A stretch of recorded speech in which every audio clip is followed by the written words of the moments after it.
Bienvenida, bienvenido a esta exploración a fondo.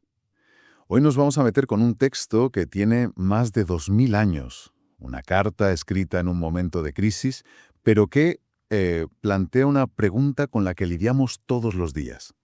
Totalmente. ¿Dónde acaba mi responsabilidad y dónde empieza la de la comunidad? Es una tensión constante, ¿verdad? Y el texto que tenemos delante es un comentario muy detallado del capítulo 6 de la Epístola a los Gálatas del apóstol Pablo. Es el capítulo final de una carta muy, muy intensa. Y aquí es donde Pablo pasa de la gran teología a la aplicación más práctica y personal. Exacto. Nuestra misión hoy es, pues, desgranar esos consejos prácticos. El comentario que nos ha llegado divide el capítulo en 3 partes muy claras. Primero, cómo gestionar los fallos de los demás y ayudarnos mutuamente. Segundo, una especie de ley universal sobre la siembra y la cosecha. Y tercero, un final muy personal que Pablo literalmente escribe de su propio puño y letra. Y en esas 3 partes, la tensión entre lo individual y lo colectivo no para de aparecer. Es el hilo conductor de todo el capítulo, diría yo. Pues vamos a tirar de ese hilo. Empecemos por la primera parte, que arranca con una situación delicada.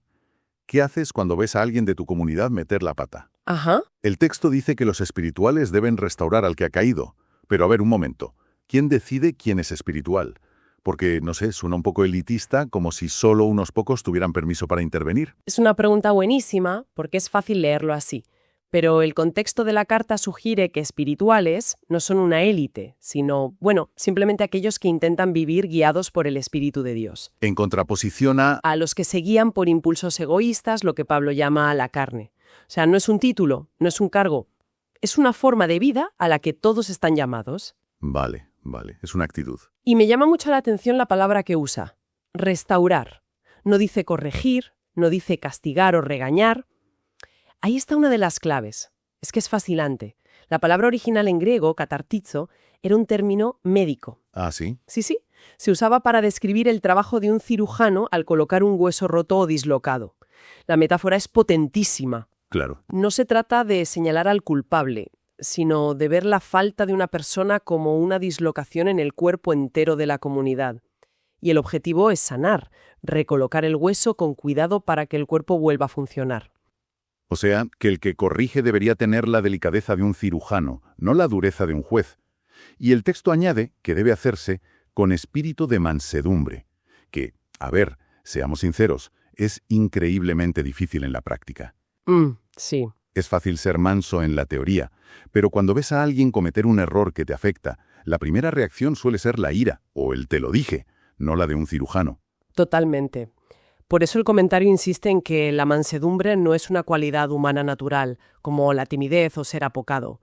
En la teología de Pablo es un fruto del espíritu, algo que se cultiva activamente. Claro, y el texto da la razón de por qué es tan necesaria, considerándote a ti mismo no sea que tú también seas tentado. Es un golpe directo a la soberbia. Además cambia del plural al singular, pasa de hablar a vosotros los espirituales a un considerándote a ti mismo. Te apunta directamente. Exacto. Es un mecanismo de seguridad. Te dice, cuidado, que el pedestal desde el que juzgas es muy frágil y te puedes caer de él. El comentario advierte que, a menudo, los que juzgan a otros con más dureza acaban cayendo en faltas similares, o peores. Es un recordatorio de que nadie es inmune. Nadie. Y justo después de este aviso a la humildad, llega en el versículo 2 una de las frases más famosas.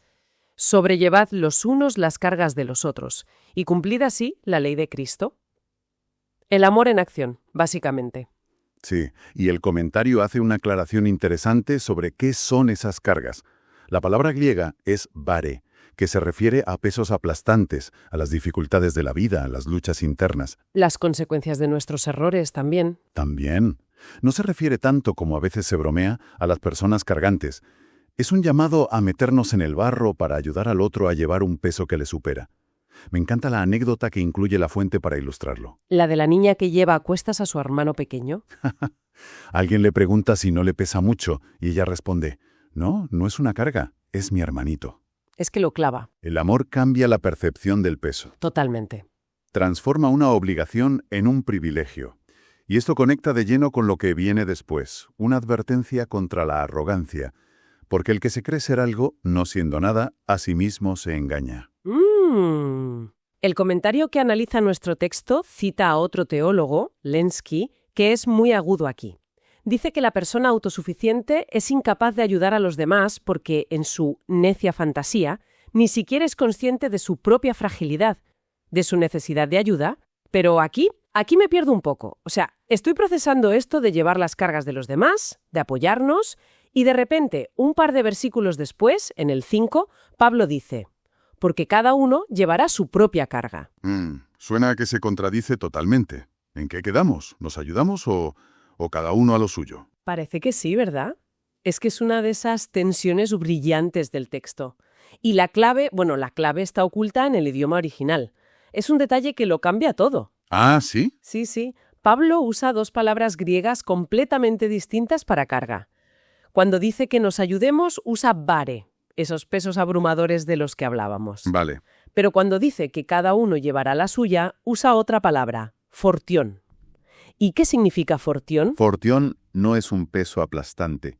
Designa el equipaje de un soldado, su mochila, o de forma más general, la carga asignada a cada uno. A ver si lo entiendo. La mejor analogía moderna que se me ocurre es la del equipaje en un aeropuerto. A ver. Las vare son las maletas grandes que facturamos. Si pesan demasiado, un amigo puede ayudarnos a repartir el peso. Es una carga compartible. Pero el fortión es tu equipaje de mano, tu mochila personal. Exacto. Nadie puede pasar el control de seguridad por ti. Nadie puede responder por lo que llevas dentro. Esa es solo tuya. ¡Qué buena imagen! Es justo eso. Hay cargas comunitarias, las crisis de la vida, donde debemos apoyarnos, y luego está la mochila de la responsabilidad personal ante Dios, que es intransferible. No es una contradicción, es una distinción.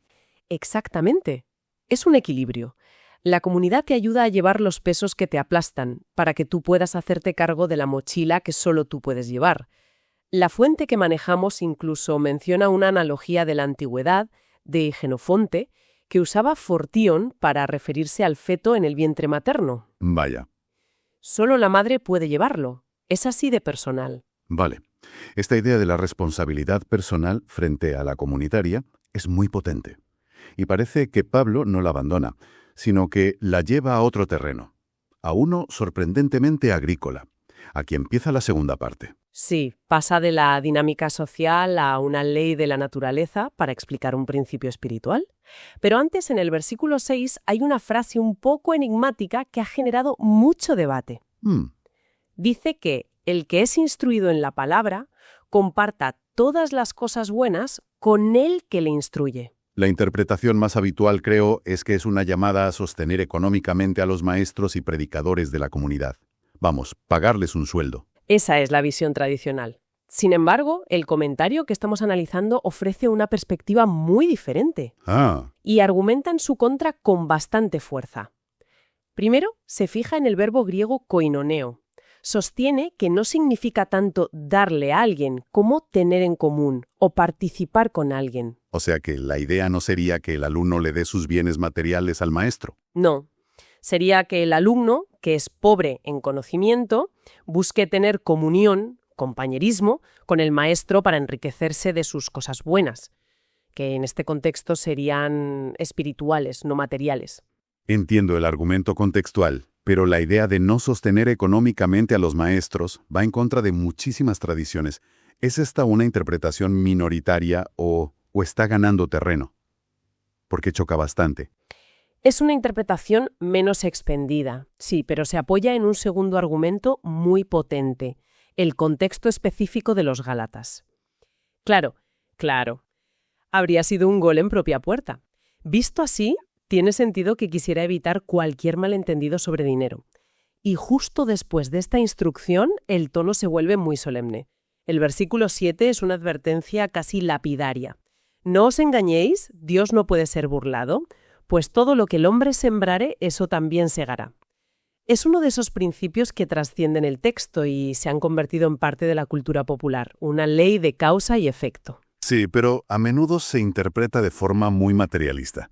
Si siembras generosidad, cosecharás riqueza, o como le decían los amigos de Job. Si te va mal, es porque algo malo habrás sembrado.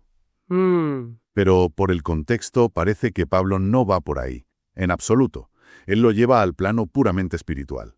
El versículo 8 lo deja clarísimo. dice, el que siembra para su propia carne, es decir, para satisfacer sus impulsos egoístas, su vieja naturaleza, de la carne segará corrupción, descomposición, algo que se pudre. Y en cambio, el que siembra para el Espíritu, alimentando su nueva naturaleza en Cristo, del Espíritu segará vida eterna. Es una ley de causalidad espiritual.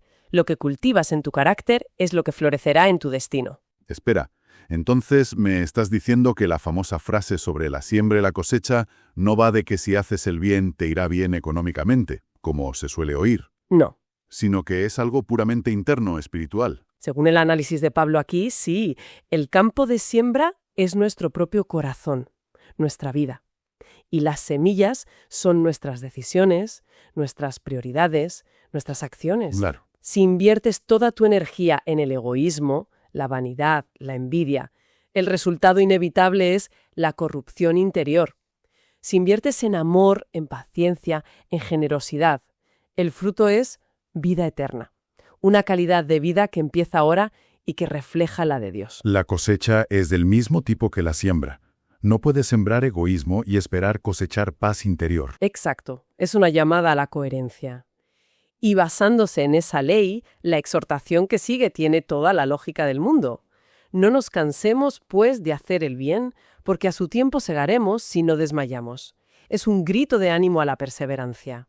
Y era justo lo que necesitaban los Gálatas.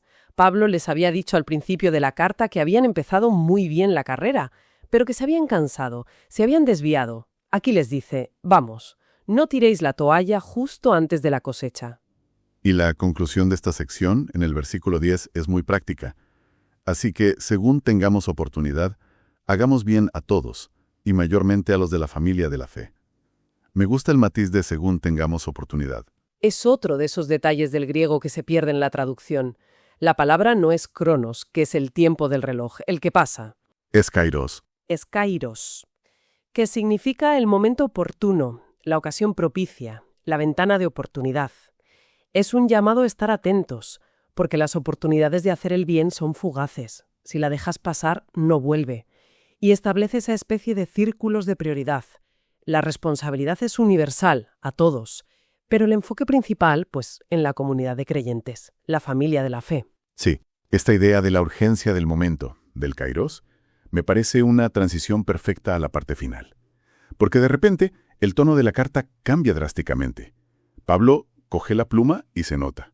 Se nota muchísimo. Dice, mirad con cuán grandes letras os escribo de mi propio puño y letra. Es como si cogiera un rotulador gordo para subrayar sus últimas palabras. La fuente que analizamos sugiere, como muchos otros, que esas letras grandes podrían ser una prueba de sus conocidos problemas de visión, un detalle muy humano. Sí, muy personal, justo antes de lanzar su ataque final contra sus oponentes. Y ese ataque es demoledor, porque no ataca sus ideas, sino que destapa sus motivaciones. Les acusa de dos cosas fundamentalmente. Dos cosas que revelan su verdadera agenda. La primera, el miedo. Querían obligar a los Gálatas a circuncidarse para evitar la persecución que sufrían los cristianos. Claro. La cruz de Cristo era un escándalo y un problema, y ellos preferían mutilar el Evangelio para básicamente salvar el pellejo. ¿Y la segunda? La segunda motivación era la vanagloria. Querían poder presumir del número de conversos que conseguían, jactarse en vuestra carne, es decir, en el acto físico de la circuncisión de otros, en lugar de en un cambio real de corazón. Y para rematar, les llama hipócritas. Porque ni ellos mismos cumplían toda la ley que intentaban imponer. Exacto. El contraste con la postura de Pablo, en el versículo 14, no puede ser más brutal. Es una de las declaraciones de principios más radicales de toda la Biblia. Totalmente. Pero lejos esté de mí gloriarme, sino en la cruz de nuestro Señor Jesucristo, por quien el mundo me es crucificado a mí y yo al mundo. Es una frase para meditarla durante horas. Fíjate que habla de una crucifixión recíproca. Sí. Para Pablo, el mundo, entendido no como el planeta, sino como el sistema de valores humanos, basado en el orgullo, el poder, el estatus, está muerto. Ha perdido todo su atractivo, todo su poder sobre él. Y a la vez, para ese sistema de valores, Pablo también está muerto. También. Es un inadaptado, un loco, alguien irrelevante. Es una declaración de ruptura total de lealtades. Su única identidad, su único orgullo, su única razón de ser es lo que Cristo hizo en la cruz. Y esa ruptura con las viejas formas de medir el valor le lleva a repetir su idea central en toda la carta. Al final, da igual si estás circuncidado o no. Lo que realmente importa es una nueva creación. ¿Qué significa exactamente eso? Ser una persona nueva. Va incluso un poco más allá. El comentario se fija en la palabra griega ktisis. No se refiere tanto a una criatura individual, sino al acto mismo de la creación.